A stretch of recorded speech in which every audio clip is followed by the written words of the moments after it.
Lockdown से पहले गीता के घर का नजारा कुछ ऐसा था कि रोहन ऑफिस जाता था और शिविन स्कूल।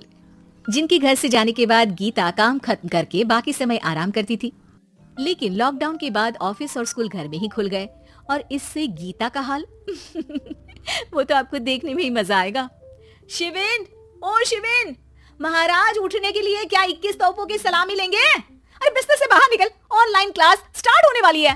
अरे तुम भी हद करती हो, स्पीकर की तरह चिल्लाने की क्या जरूरत है? दिख नहीं रहा मेरी कॉन्फ्रेंस चल रही है। अब कैमरा और स्पीकर ऑन कर रहा हूँ, मुझे कोई शोर नहीं चाहिए। इस पर जैसे ही रोहन लैपटॉप का कैमरा और स्पीकर ऑन करता है तभी कुकर की सीटी बजती है। करा लो अब इससे चुप, लॉकडाउन नहीं हुआ, मेरी मौत का फरमान जारी हो गया।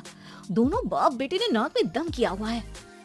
ऐसा बोलकर गीता वहाँ से शिविन के कमरे में पहुँच जाती है, जहाँ शिविन अभी भी सो रहा होता है। ओ आलसी, अब अगर 5 मिनट में नहीं उठाना तो आज तेरा गेम और यूट्यूब कैंसिल। माँ की बात सुनकर शिविन बिना 1 मिनट गंवाए उठ खड़ा होता है। उठ गया, अभी नहाकर भी आता हूँ। ये नाटक कहीं और, मुंह पर गीला कपड़ा मार और पढ़ने बैठ।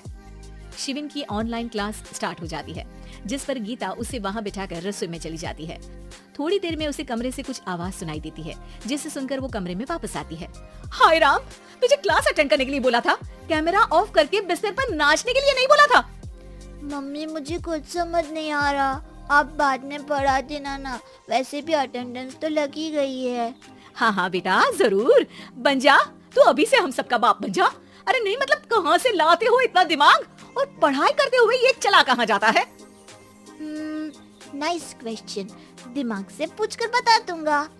शिविन की बातों से परेशान होकर गीता उसे मारने के लिए जैसे ही आगे बढ़ती है तभी वो कमरे से बाहर भाग जाता है।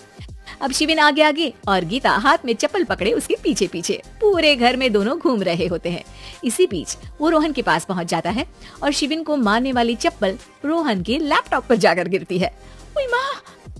मम्मी, अब पापा को चप्पल मार रही हो? वो आज तक के रिपोर्टर, चुपचाप जाकर क्लास अटेंड कर ले, नहीं तो अगली तेरे पीछे लगेगी। इस पर शिविन वहाँ से चला जाता है, जिसके बाद रोहन गीता से कहता है, इस सर्कस के लिए कुछ बोलना चाहोगी? अरे क्या करूं, जब से तुम दोनों घर में रहने लगे हो, घर अपने आप ही सर्कस बन गया है और मैं तुम्हारी नौकर। कभी बेटी को संभालो तो कभी बाप के नखरे उठाओ। इन्हीं सब उथल पुथल में दिन बीतते रहते हैं, जिसमें हर रोज घर के अंदर कुछ नया सियप्पा खड़ा मिलता है, जो ज्यादातर शिविन और रोहन के ऑनलाइन स्कूल और ऑफिस से रिलेटेड ही होता है। एक सुबह, शिविन चल उठ, आज की क्लास जल्दी है। कैमरा ऑफ करके आप अटेंड कर लो। अरे ऐसे छितर पड़ेंगे, दादी नानी सब एक साथ याद आ जाएंगी।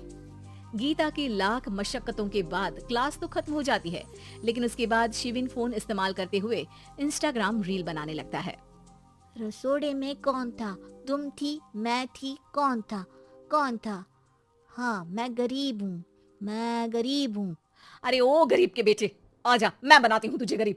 मैं बताती हूँ रसोड़े में कौन था। पढ़ाई करने बोलो तो इनकी माँ मर जाती है, और ये पागलपंतियाँ जितनी मर्जी करा लो। गीता शिविन को डांट रही होती है, तभी रोहन बीच में बोल पड़ता है। अरे बच्चा ही तो है, इतना गुस्सा क्यों कर रही हो? बेटे का साथ देने की इसी एक कोशिश में अब शिविन के साथ साथ रोहन भी गीता के गुस्से की सूली पर चढ़ जाता है। अगर बेटे पर इतना ही प्यार आ रहा है तो इसे क्लास अटेंड क्यों नहीं कराते, इसका होमवर्क क्यों नहीं कराते? उस समय तो बहुत जल्दी मीटिंग आ जाती है, वो काम मैं करूं और यहाँ इस बेफिजुली की चीज में तरफदारी करके बन जाओ महान। हे भगवान, कोई तो इनके ऑफिस और स्कूल खुलवाओ, मैं इन्हें और घर में नहीं सह सकती।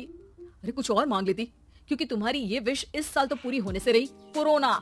हाय नास पीटे ने जिंदगी ही बर्बाद कर दी। खाए कोई पचाए कोई, कल मुझे चुन चुन कर सबको मेरी बद्दुआ लगेगी। उन्होंने दुनिया का और इन बाप बेटे दोनों ने मेरा जीना मुश्किल कर दिया। गीता वहाँ से चली जाती है, जिसके बाद रोहन शिविन से कहता है, अरे तुम्हारी मम्मी इतनी भड़की हुई क्यों है?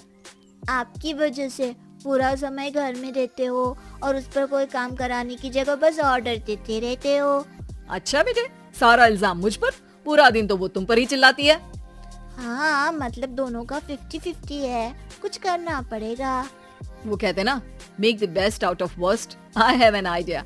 वैसे तुम्हारी माँ सही कहती है, बहुत जुबान चलाने लगे हो, कम बोला करो। अगली सुबह रोहन और शिविन अपनी गलती को सुधारने के लिए गीता के उठने से पहले घर का आधा काम खत्म कर देते हैं, जिसे देखकर गीता खुश हो जाती है और फिर बाकी बचा काम वो तीनों मिलकर पूरा कर लेते हैं। जिसके बाद अब वो सब मिल बांट कर हर काम में एक दूसरे की मदद करते हुए लॉकडाउन का मजा लेने लगते हैं।